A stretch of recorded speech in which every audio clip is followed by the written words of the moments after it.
네, 오늘은 출생 연도에 따라 약국에서 마스크를 살 수 있는 날짜가 정해지는 요일별 오부제 시행 첫날입니다. 일주일 기준으로 한 사람에 2개씩 마스크 구매 개수와 자격이 제한되는 건데요.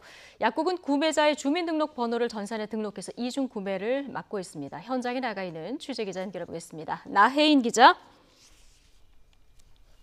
네, 서울 종로 5가 한 약국에 나와 있습니다. 예, 오전부터 공급이 됐을 테고요. 나혜인 기자가 나가 있는 지금 그 약국에는 공적 마스크가 아직 남아 있습니까? 네, 이곳 종로 5가 일대 약국에는 오전 10시쯤부터 공적 마스크가 본격적으로 공급되기 시작했는데요.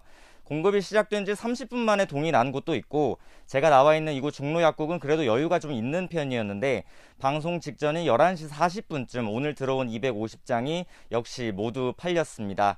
지금은 시민들이 마스크를 구하러 왔다가 마스크가 없어서 발길을 돌리는 상황입니다. 오늘은 출생연도 끝자리가 1이나 6인 사람들만 최대 2매씩 마스크를 살 수가 있는데요.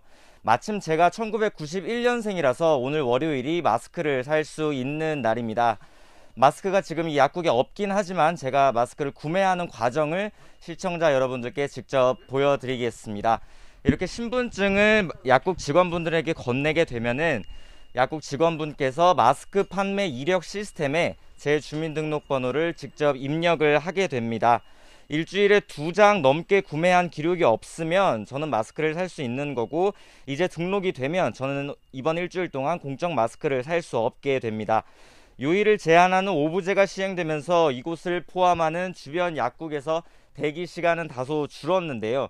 문제는 약국에서도 구체적으로 언제 얼마나 많은 마스크가 들어오는지 알 수 없는 점이 다소 불편합니다.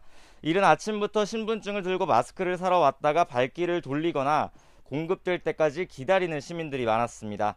또 구매 장소와 시간에 대한 정보가 부족하다 보니 거리에서 상황을 지켜보다가 사람들이 몰리는 약국으로 한꺼번에 몰리는 상황이 벌어졌습니다.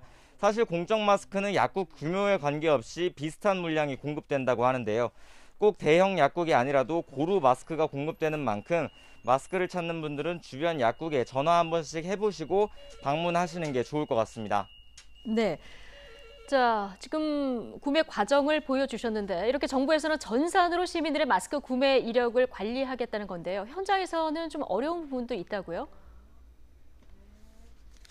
예, 규모가 큰 약국의 경우에는 이중 구매를 막기 위한 전산 등록 시스템이 그래도 원활하게 진행된다고 합니다.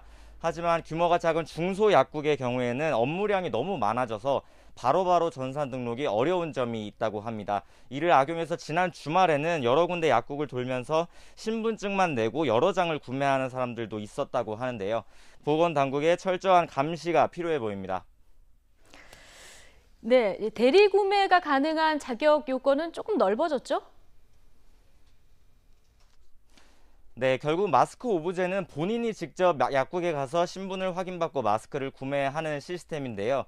직접 약국에 가서 마스크를 구매하기 어려운 어린이나 노약자를 위해서 정부는 애초 장애인 등으로 대리 구매를 제한했던 것을 조금 완화했습니다. 2010년생을 포함해 그 이후에 출생한 어린이나 1940년 이전에 출생한 노인은 보호자가 대신 마스크를 살 수 있게 한 건데요. 다만 대리인은 주민등록상 동거인이어야 하고 역시 실구매자의 출생연도 끝자리에 요일을 맞춰서 마스크를 사러 가야 합니다. 혼자 사는 노인들은 대리 구매가 어렵고 사주려는 사람과 출생연도가 다른 대리인은 결국 평일에 2번 약국을 방문해야 하는 번거로움이 있습니다. 출생연도의 요일을 구애받지 않고 마스크를 사려면 주말까지 기다려야 합니다. 지금까지 서울 종로가 약국에서 YTN 나hen입니다.